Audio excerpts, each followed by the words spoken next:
on with FTX and what's going on just with fear and in the market. And so oftentimes we're sitting here saying like, well, is this the right time to do a cohort? We want to bring in the next round of investors. And so what did we do? We didn't just go out and start broadcasting all over our social media saying, hey, we're going to do another cohort. Right. We took a micro step.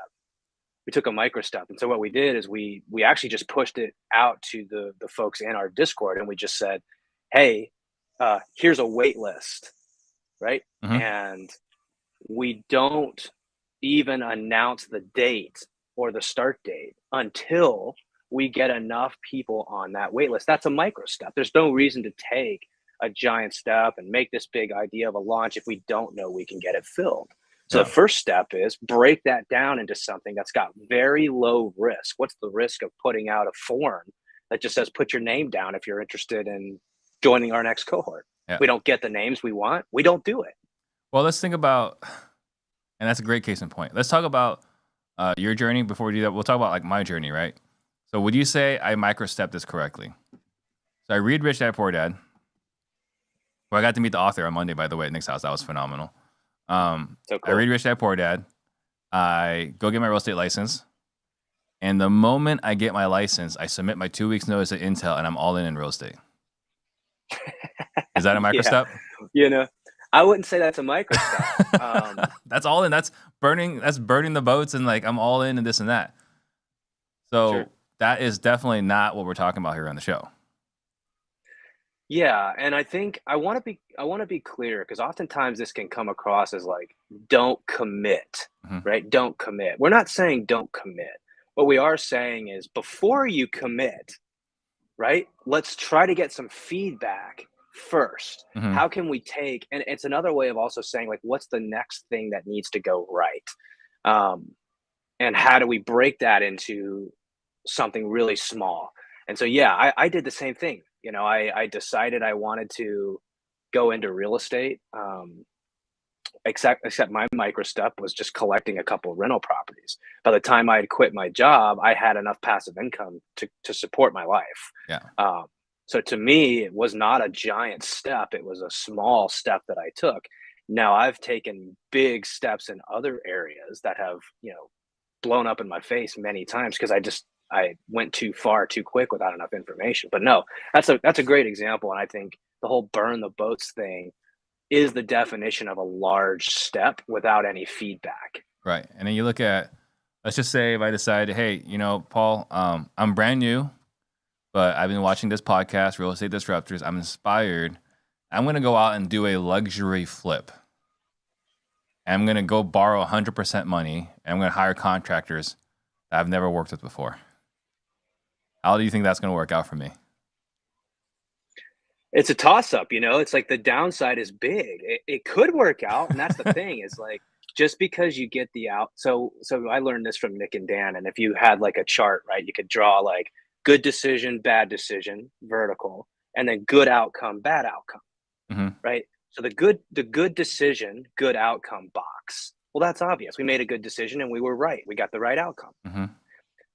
And bad decision, bad outcome. That's an obvious box too. We did a stupid thing and we got slapped on the wrist. Bad decision. Yeah. Where you get in big trouble is the good decision, bad outcome. Like you made a really good decision. There's no good feedback for it. The outcome you want. Yeah. That's really dangerous because you question your decision-making ability. The other one that's probably the most dangerous is bad decision, good outcome. Right. False positives. Exactly. And that's kind of what you're talking about here. You can have a really good outcome and you didn't really make a good decision. Things just went well. Well, and that was got a favorable outcome. The last 3 years, anyone could flip. That's right. Right. The last 3 years, if you bought a property, if it took too long, if the contractor fell behind schedule, even though you had to make more hard money payments, your property was appreciating faster than your monthly hard money payments. So you could be the most incompetent flipper in the last 3 years. You look like a genius.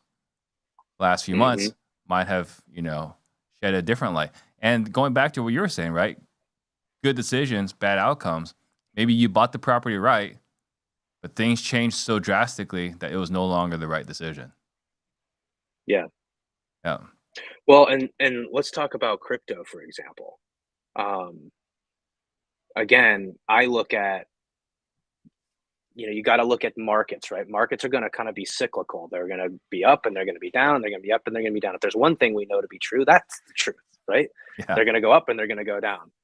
Um, so when I think about someone saying, "Hey, should I get into the crypto market?" and they make this decision, like, "Yes, I should get into the crypto market." Well,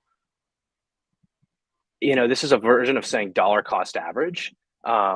And I'm sure most people are familiar with that term. It means you're putting a little bit of money in over time. But that's not what most people do. They look at it and the chart's down and they just put all their money in, right? Mhm. That's a big, giant step forward. Where, like, could the market go down from here? Of course. Could the market rebound and triple tomorrow? Of course.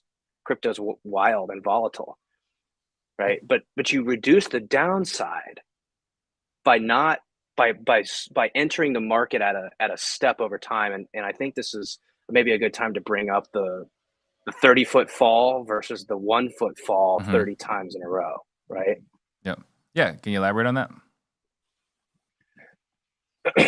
So if I was to jump off the ground or fall from a foot off the ground, it wouldn't hurt me at all. I could even do that 30 times in a row and it still wouldn't hurt me. Probably triple that and it wouldn't hurt me at all. I mean, I Maybe could do slightly that day bruised. after day after day. You might be a little bit bruised, right, over time, but there's a certain height and a certain frequency that if you fell from that height over and over and over again, you wouldn't get hurt. Yeah. The analogy is, well, if I fell from a foot 30 times, I wouldn't get hurt, but if I fell from 30 feet one time, I could get killed, like Yeah. it could complete ruin. So first off, what the microstep does is it's like taking that 30-foot fall and chopping it into 31-foot falls and saying, well, if I fall from a foot and I get the favorable outcome, that can justify the next step. And then that justifies the next step. And I think it's another version of something that we also call naming the puppy. We can talk about that example if you'd like, but basically what it means is, like, we've decided so far in advance what we want before the actual information comes in, that oftentimes it makes it hard to justify taking micro steps because we're so attached to the outcome. So instead of being attached to the outcome, I'm more interested in what's the smallest step we can take to get feedback and to see, are we headed in the right direction or do we need to course correct? Is this a different concept?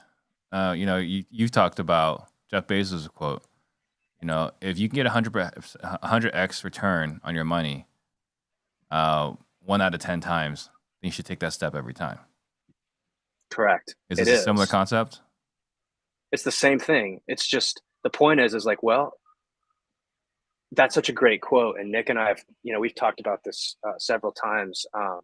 And I love that quote, but there's a caveat that needs to be said. So let me restate the quote. It basically says, if you have a chance to hit a 100x and you need 10 plays, right? If you make 10 bets, 1 time out of 10, you'll hit 100x. But what that implies is that you can play 10 times, right? So if you put all your chips in on the first bet and you lose and you needed 10 times to play, like, you're not going to hit that 100x. So the point is, how do I make smaller bets? Because I need to play 10 times in order to hit that 100x. It's the same thing, right? And it's like, how does that translate into decision making? How does that translate into what we do in our business? How does that translate into investing? It means we have a tendency to want to take really big steps forward. That's fine once we've established that we're heading in the right direction. And, you and I, before we got on here, we were talking about this book, The Almanac of Naval Ravikant. And he sort of says the same thing. It's like, you have to be able to head in the right, it's more important to head in the right direction, at least at the beginning, than it is to go really fast. Right. And that's, of course, my opinion, but that's how I think about it. I mean, you look at it, right? It's the idea is that if I'm in Austin and I want to go to Denver, I got to be going the right direction first, and then I can increase my velocity. Because I can go 100 miles an hour real quick towards Florida. That's not getting me to where I want to go. That's right. Right. And then I think if the you're other not thing heading too. in the right direction, it's just gonna it's like you said, it's like the 1 degree is off by 60 miles or something like that. I Yeah. forget how it goes, but Yeah, going from LaGuardia, New York to LAX, if you're off by 1%, you miss LAX by 1,500 miles. You got to crazy. consistently course correct to make sure you're not off. Now, as far as application, the first one, this is more general, but we're getting pretty close to end of the year, right? I cannot believe there's only a month and a half left in the year. It's nuts. This year went way too fast. It was painful a lot of the year, but it went way too fast. Now, if you're making goals for 2023, right? You may have these big, hairy, audacious goals, and there's nothing wrong with big, hairy, audacious goals. However, I think the point we're trying to make here is what's the first one or two things that need to go right for you to be able to hit those goals. And when we say need to hit those, what are those one or two things that need to go right? What are you doing to allocate the resources effectively to ensure those one or two things do go right, no matter what? Very well said. And maybe it's a good time for us to talk just anecdotally about what we're doing to do that, because I think practical examples are helpful. First thing, and if you'd like to go first, feel free to jump in. We just had this conversation earlier this week with my team, preparing for our quarterly meeting next week. I guess the week after. But it's basically we're not going to define yearly goals anymore. At least not right now, because that's too big of a step. We're trying to define too far in advance what needs to happen, and we don't know what even the next 3 months is going to look like, right? So we're defining 12-week goals first of all, right? I'm sure you've read the 12-week year or you've heard of it. And so that's one of the first things that we're doing is we're just going to break it into smaller chunks, right? Here's what needs to go right. Secondly, you and I have talked on this show about the currencies that we trade, right? Timer. And actually we added an A on there. So it's a timer because attention is so important. And instead of trying to collect all of these different, currencies all at once, revenue, raising capital, growing our database of people that we have relationships with, we're going to focus in on what we believe to be the most important metric to determine our success in the next year, which is our relationships. And so we've found that our relationships are by far the most valuable asset that we have as a business. We get folks who bring us referrals, we get folks who bring us deals, we get all these different things from our relationships. And so we're putting all of our focus and attention into giving to these relationships. How do we add value to our relationships? How do we measure that? How do we affect that? And all of our focus is going into that, and we're going to evaluate it on a much shorter time frame, right? 3 months instead of a year. So that's a couple things that we're doing to take micro steps in the 2023 year. Yeah. I wish I can give you as good of an answer right now. We don't. I had a little bit of a head start on you thinking about this. So. But what I can share, right, is having a very clear call to action. We've had as far as our education side of our business, right? We've had all these different calls to action. DM me this word, DM me that word, right? Go to this website, go to that website. Now, after having Nick consult with us and give us a masterclass for an hour on how to market effectively, our micro step is send everyone to millionairesupport.com. Hey, you want to work with my team? Go to millionairesupport.com, talk to our team. We'll see what is the best way for us to work together. But now it's no longer like 6 or 7 different places for them to go. It's just one place. There's only one place you can go. And from there, we'll figure out whether it makes sense for us to work together, whether we have the tools and resources to help you or not, right? So that is the micro step. Now there's fewer things that can go wrong along that process. Yeah, and it's easier to diagnose as well. it's so much easier to diagnose. You can tell where the problem is. It's Right. like, hey, if I can't get people to millionairesupport.com, what why would I there's no reason to take the next step, Yeah. right? Nothing else This matters. step justifies the next step. That's a perfect case in point. Again, it's like we've designed Whale Club to operate with the Certainty operating system. Like everything we're doing in Whale Club is brought to you by Nick and Dan and the operating system we learned from them. So it's Yeah. like, well, do we have enough to do the next cohort? I don't know. How can we take a micro step to see if that's the case? Yeah. Well, if we don't get enough people to join our Discord, when we get X number of people to join our Discord, from the previous cohort, then we'll put out the wait list and we'll say, hey, if you want to take the next step, join the wait list. That justifies the next step. Then we reach out to them and say, hey, here's some information on the cohort. Here's where you can sign up. Here's how you can get involved. If we don't get enough people to do that, then we refund people their money and we don't do the cohort. It makes so much sense when you say it out loud. Right. It's but I think the so much problem more is in certain. the execution.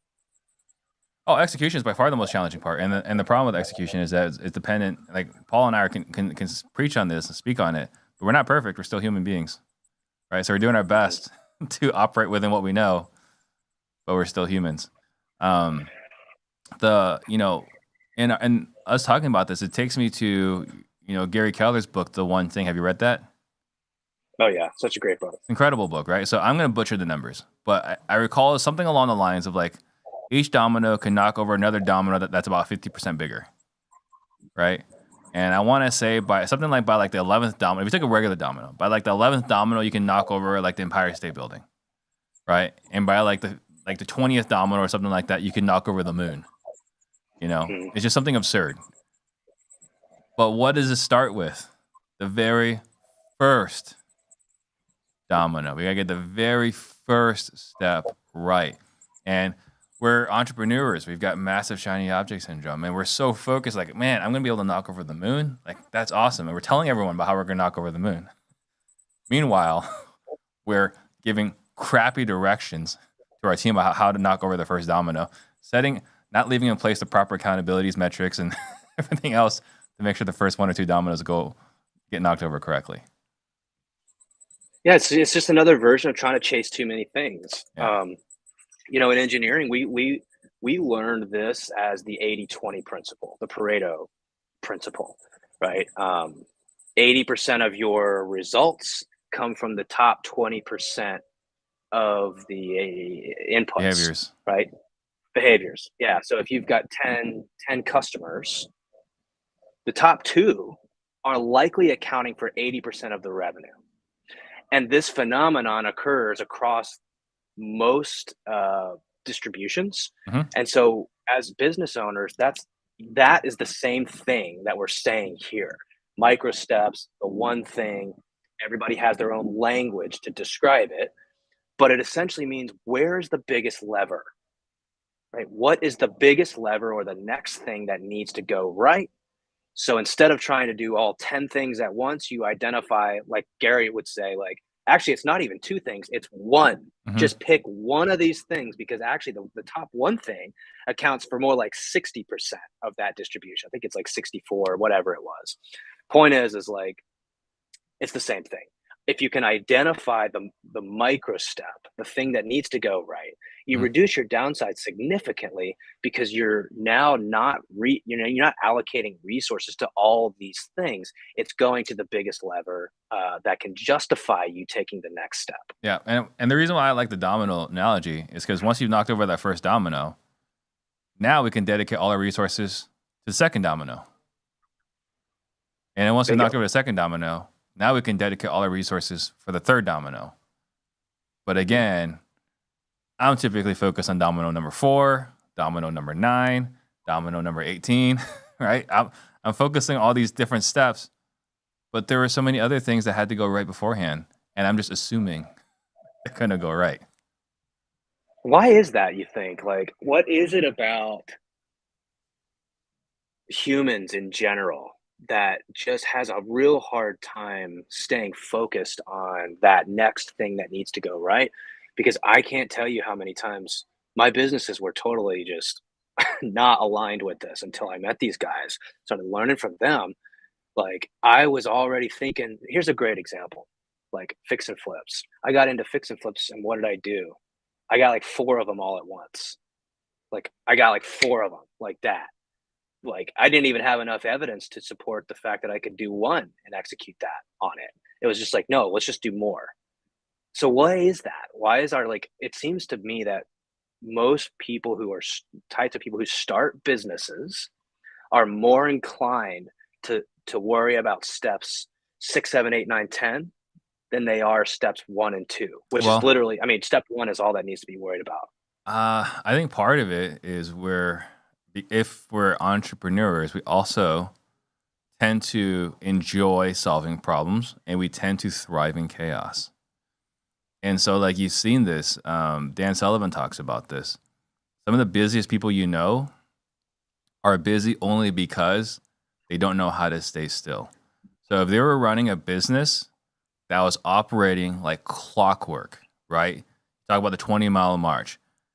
Month in, month out, I'm doing 10 wholesale deals, right? Doesn't matter what I do, month in, month out, I'm on vacation, I'm in the trenches, 10 wholesale deals a month, right? And as a business owner, what I will do is like, well, what if I do this? What if I do that? What if we add this marketing channel? Can you imagine what it would be? And we just can't help but want to create chaos. And by creating chaos, we feel busy. And by being busy, we feel fulfilled. And we get to tell everyone and brag about how hard we're working and how many deals we're doing.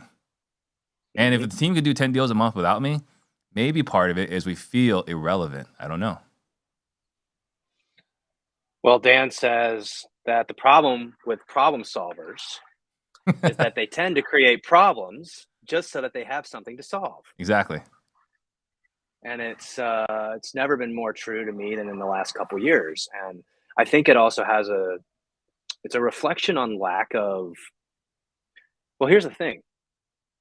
I think I learned this about myself. I really like solving problems. Mm-hmm. Actually, a lot of it has very little to do with the money that I make from that. I just enjoy it. Like that's why I did engineering. That's why, I went into entrepreneurship because it's a hard problem to solve. I like it. Part of what's been hard for me being here in Hawaii on vacation for 3 weeks is I'm like, I'm getting a little tired of sitting here just like not having any problems to solve. Like, and I recognize it's like, well, that's nothing wrong with that. That is, it takes a lot of, I think, self-awareness to admit that, hey, I just like solving problems. It might mean that comes with be careful not to create problems in a business that's running well, right? But I like to play business as a sport. Yeah. I enjoy business for the sake of it, not because necessarily like I'm coming in here saying like I'll do anything it takes to make money.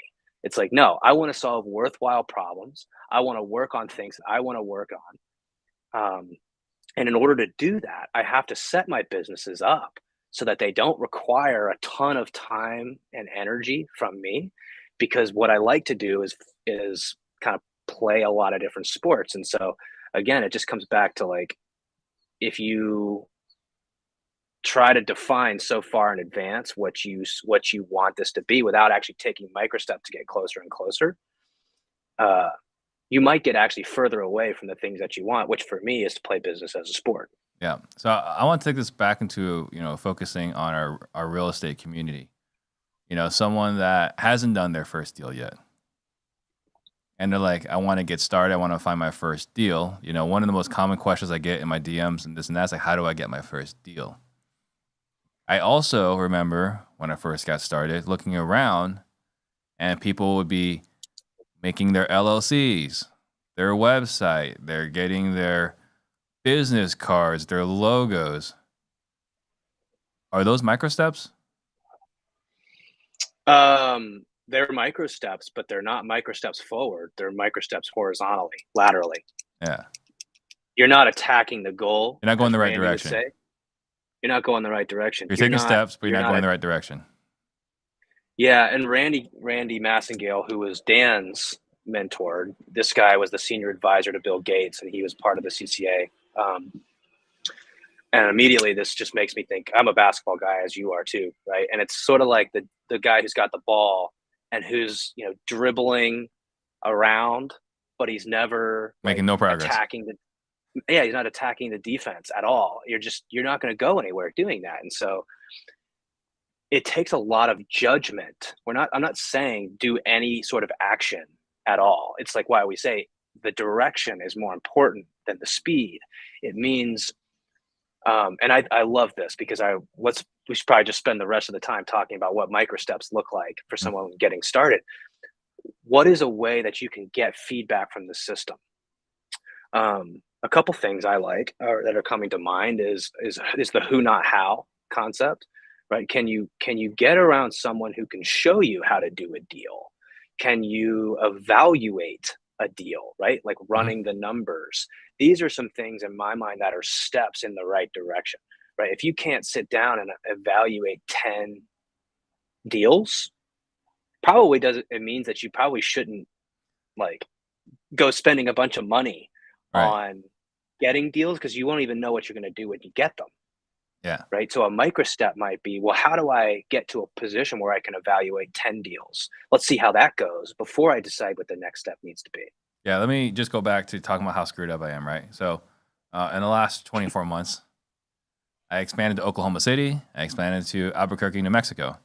Both cases, I wouldn't say they're unmitigated disasters because we didn't lose money, but we didn't make money either with a lot of effort. So right out of the bat, we're spending $10,000 a month on TV in Albuquerque, New Mexico. We didn't start with PPC. We didn't start with direct mail. We didn't pull a list. We just went all in TV. And like I said, fortunately, we didn't lose money on it.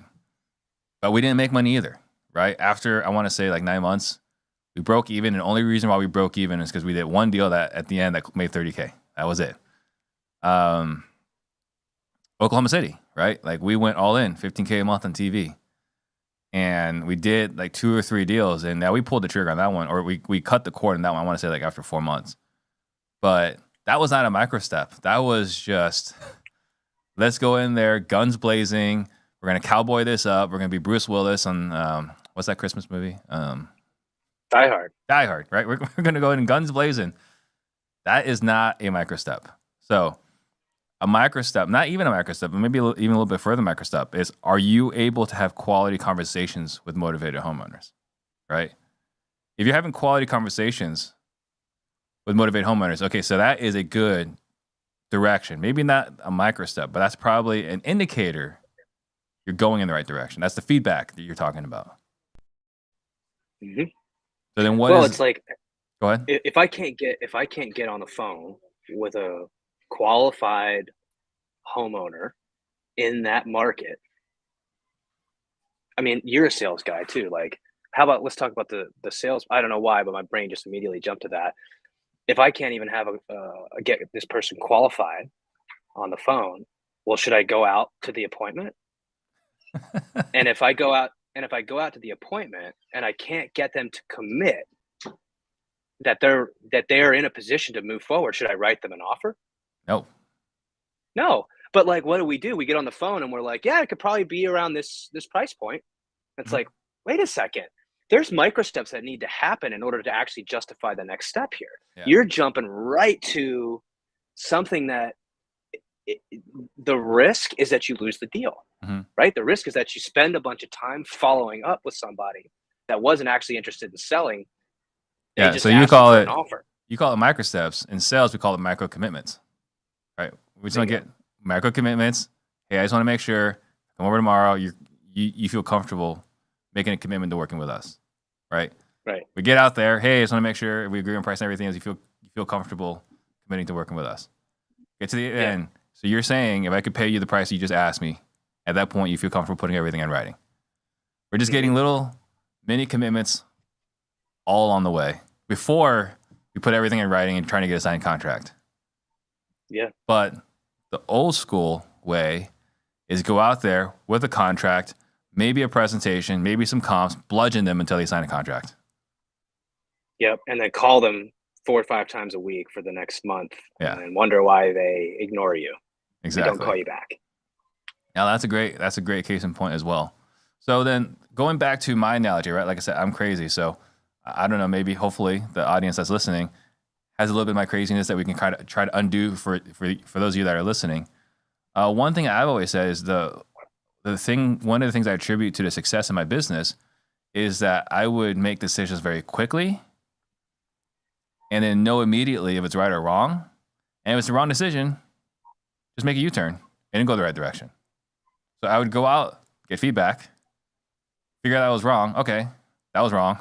Let's remove that from the list of things to ever do again and go this direction. But I'm constantly, at least initially right off the bat, going out, making a mistake, assessing, I guess you say get feedback, and then from there, then figure out what the right direction is. Correct. So Well, I'm gonna be we've either talked 100% about, right or 100% wrong on my first step, no matter what, every single time. yeah, the smaller the step, the less downside there is, right? And that's Yeah. the sort of the 30-foot versus the 1-foot thing. You took a 30-foot jump in, in these markets, Albuquerque, I forget the other one you said, Oklahoma City. Oklahoma City, and it's like, well, turns out you fell from 30 feet and all you did was twist your ankle, I guess, Yeah. which is good, Right. right? But you could have spent all that money and it could have gone nowhere. So the point is yeah. So let's talk about the person going into real estate for the first time. And this is a great way to illustrate the process of taking micro steps. It's like, well, first of all, instead of trying to define steps 1 through 10, because now you've got a recency bias. Now you think, because you wrote that down on a piece of paper, that all of a sudden that's the next step, and that's step 10, but we don't even know if step 1 is right. Yeah. Right. Now we can make our best guess, sure. But what you really need is you need to take the first step to justify the next step. So, hey, I pulled this list and I made a bunch of phone calls. It's like, hey, I got some qualified sellers on the phone. Mm-hmm. Let's go hire some acquisitions agents and let's go get a dispo agent. Let's go. It's like, no. Wait a second. How about you go out on that appointment and see if you can have a quality conversation with that homeowner, right? Can you get them through a sales process? That justifies, well, now I need to get contracts. Like, well, now I need to spend time learning this. Now I need to spend time learning this. As opposed to like you said, let me set my LLC up. Let me figure out my business card. Oh, I got to get my website to be perfect. It's like, you're just finding ways to step laterally as opposed to attacking the goal, deciding what that next step forward needs to look like in order to justify so I think the next step after that. Absolutely. So, potentially, right, if someone's brand new and they decide to go the cold calling route, right, then, you pull a list, a smaller list, right? Not a 12-month commitment for like thousands a month. You just pull a small list, right? You skip trace that list. And then from that first list and skip trace, you can figure out whether the list is any good, right? Or if the skip trace was any good, right? Because if they're both good, now you go in the right direction. But if the skip trace gives you crap, like isn't allowing you to contact the homeowners on that list, then you already know step 2 is broken, right? Right. Well, and what do? You go out and you get Mojo Dialer or some dialer, and you hire a cold calling company. Dialer. Yeah, it's like now you're fiddling with the dialer for 2 days, and it's like, wait a second, you don't even know if this list is any good. You don't even know if you can have a quality conversation. You're worried about a triple line dialer, and it's like, start off with your cell phone. You don't even know. Right. It's like the micro step in that situation is get a list, pick up the phone, make 60 phone calls. Yeah. First of all, do you even know if you're capable of sitting down and making 60 phone calls? Maybe cold calling's not for you. How do you know that's the case? That's a huge point, right? Like before pulling a list, skip tracing it, and then getting in the dialer, getting in the CRM, everything else, you might find out you hate being on the phones, right? And by the way, that's like 98% of the population, if not 99. Yep. So you're better finding that out right now before you start signing all these contracts and getting all these obligations, subscriptions, and this and that. Right. And again, I look back across my businesses and the decisions that I make all the time, and I'm like, I've violated this so many times. And part of why the certainty operating system is so powerful is you have a way to check your understanding. Another one that it's coming to mind right now for me is personal branding. And as you know, I'm sort of on this, starting my personal branding journey. You've been at this for years and years now. And what do you say to the guy who's like, "Hey, Steve, I want to be just like you. I want to put out, 3 reels a day. I want to be on Instagram and Facebook and TikTok, and I'm going to have podcasts, and I'm going to spend, $20,000 setting up my studio and yada yada yada." And it's like, have you even been on camera yet? Do you even know if like you're gonna like that, let alone like can you commit to this? But what do we want to do? We want to define, oh, I'm gonna set my studio up to look just like Steve Trangs. It's like you've never even been on camera. I know exactly what it's gonna look like. I know I'm gonna do this. I know I'm gonna get 10,000 followers right off the bat, right? I just know that, and all these things that you know, the stories you tell yourself, and we don't even know for sure whether A, you like being on camera, and B, whether you're committed to being on camera. Yeah. So what would be a micro step there? Start with your phone and see if you Pick can your phone up. start with your phone, record, and see if you like that. See if that's something you feel comfortable doing every single day or a few hours a week. Right. Well, and I think it's also important to define. So here's where someone might misconstrue what we're saying. So you want to do a personal branding journey, but you want to micro step it. So you pick your phone up and you record a video, and you're like, I hated that. I guess I'm not ever going to build my personal branding journey. It's like, okay. Point is, you have to define the appropriate interval. This comes back to the case framework. This comes back to a lot of the things we've talked about on previous calls or previous podcasts around. Yeah, but there's got to be a statistically significant amount of data here. If you just do it once and you say, I don't like this, everyone doesn't like it the first time you do it. The I point still is hate it. like, exactly. And so the point is like you have to define the appropriate amount of data that you need in order to make that decision. So if you say, hey, I'm going to do this for one of the things that I did right before I left for Hawaii is I called it a 4x10. And so I said, I'm going to post one of the fourth things that I decided to commit to 10 times a week on was post. I'm going to post 10 times a week for the next, I think it was 5 weeks I did it. And after that, I will make a decision. Can I, one, did my quality of my content improve? Is this something that I can sustain? Is this something that I even like doing? The point is I didn't just do it once. Yeah. I did it 10 times for a week, for 5 weeks, 50 posts. And I said, if I can't figure it out and what I want to do in that amount of time, then I'm not going to move forward. But I didn't go out and like build all these amazing, the studios that you have, right? I just set up a camera in my office at my house, just started recording some stuff. I think this is a great point, but before I address it from my past, I think a great micro step for everyone that's listening is, getting into our Discord. So go to blockchainwells.com, digest Paul's masterclasses, join our free Discord community so you can hang out with some of the other people in our community so that you see where we're having more of these kinds of conversations. So I love that you brought up your point about going to Hawaii because you're getting yourself ready for Hawaii, because when I first started Real Estate Disruptors, a promise I made to myself, I'm going to do this for 10 episodes no matter what, right? And then I'm going to assess. And I'm going to figure out whether I want to continue doing this or not. And what I told myself was if the 10 episodes sucks and no one watched it and no one listened to it, it doesn't matter, because the fact that it sucked meant by definition no one knew I failed. So I didn't have to worry about it, right? But for me, I was like, I'll do 10 episodes, and if it works, I'll keep doing it. If it doesn't work, that's just another one in Steve's dustbin of failed adventures that no one ever talks about again. Yeah. Well, and so it's hard to talk about one of these tools without referencing some of the others in the Certainty operating system. And so another one of the growth principles is we don't scale until we hit predefined targets, right? And this is what we're getting at the heart of the micro step. It's not saying pick up your phone one time. If you don't like it, then don't do it anymore. There could be situations where one time is enough to get the information. That didn't work. Right? It's more of a binary type thing. Yeah. Like, yeah, that didn't work. Let's not do that again. But the point is like if you don't define that ahead of time and say, I'm going to make 10 episodes, doesn't matter what comes up. I said to myself, I'm going to do this for 5 weeks. I'm going to have 50 posts, and then I'm going to assess. I'm not going to do anything differently until I've done that and given it all my effort. I burned the boats on that micro step. Mm-hmm.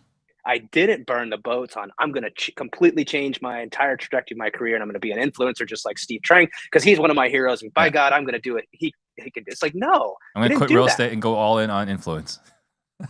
Right. I'm just an influencer now. Right.